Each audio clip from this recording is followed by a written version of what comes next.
based on the Common App data, we see that the overall early application number is continuing to increase. It has been increasing ever since the test optional policies were adopted during the COVID times, and we're seeing that this number still continues to increase.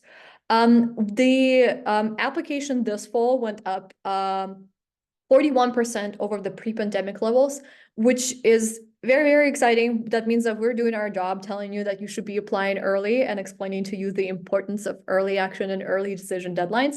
But it also means that the competition in the early rounds is increasing significantly.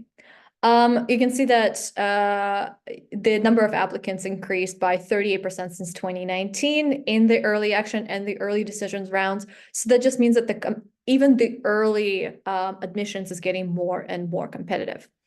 But it is important to understand the data around this statistic. You might think, well, 10%, my chances are very low, especially with a school like Harvard. But it's probably better for you to take that chance of the 10% just if you do simple math. So when you're applying to Harvard early, you're competing against 10,000 students for that early admissions.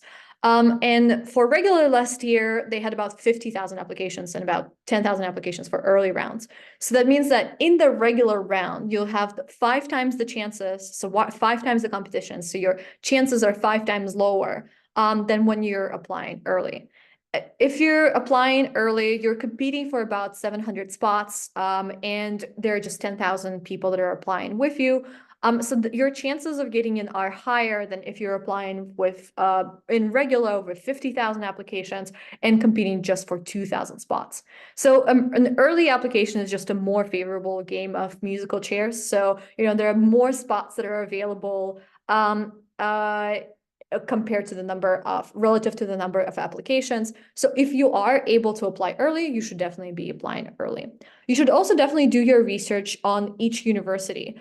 Because the boost that you're getting from applying to one school early might not be the same as applying to another school early. As I mentioned, for a university like Yale, for Harvard, it's still well under 10%, but for a university like Duke, it's 12.9%. For a university like Dartmouth, it's actually closer to 20%. So depending on the program that you're applying to, it might be a much better idea for you to apply early to that program if you know that you're excited about that program and you really want to go there.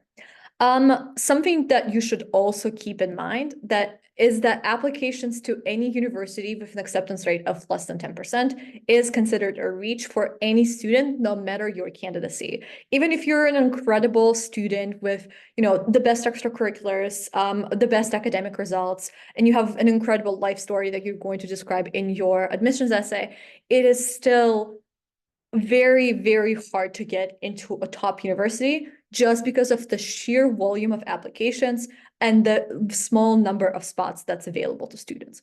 What that means is you should work really hard on your application, but you should never just bet on one university. You should be planning your application and thinking through what kind of schools you're applying to, and just knowing that even if you are an incredible, talented student, getting into a top university still requires a lot of luck and not just a lot of hard work. Some numbers for you, which I found really interesting. So you'll see that the number of applications that were received by Harvard this year for early admission has declined, and has declined quite significantly by more than 1,000 applications. But the number of students that they had accepted has also decreased.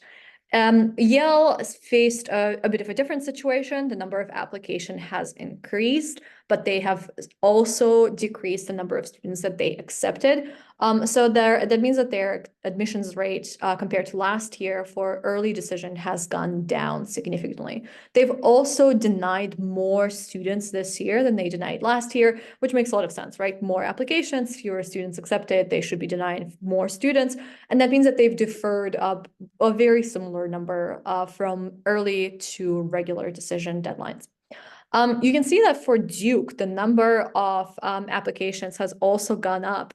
And this makes a lot of sense because Duke has actually risen significantly in the in the rankings in the United States this year, both Duke and Northwestern this year are ranked higher than Dartmouth.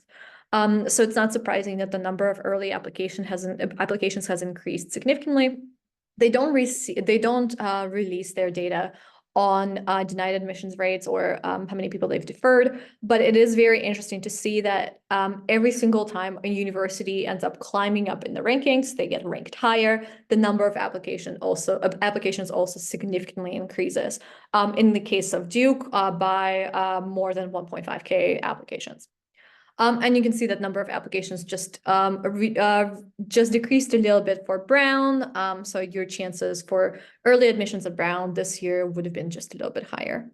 But it's very interesting to see that the early round admissions acceptance rate is higher at Brown than at Duke, which is surprising, but also considering how much Duke has climbed up in the rankings and how popular it's getting, it's not necessarily very surprising.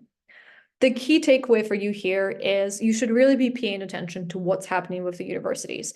I'm trying to understand their policy around early admissions, and trying to, when you are choosing an early admissions university, trying to very actively and very accurately look at your application and making sure that you're not applying to university just because you desperately want to get in there, but because you really have a chance and you're taking a fair shot at your with your application.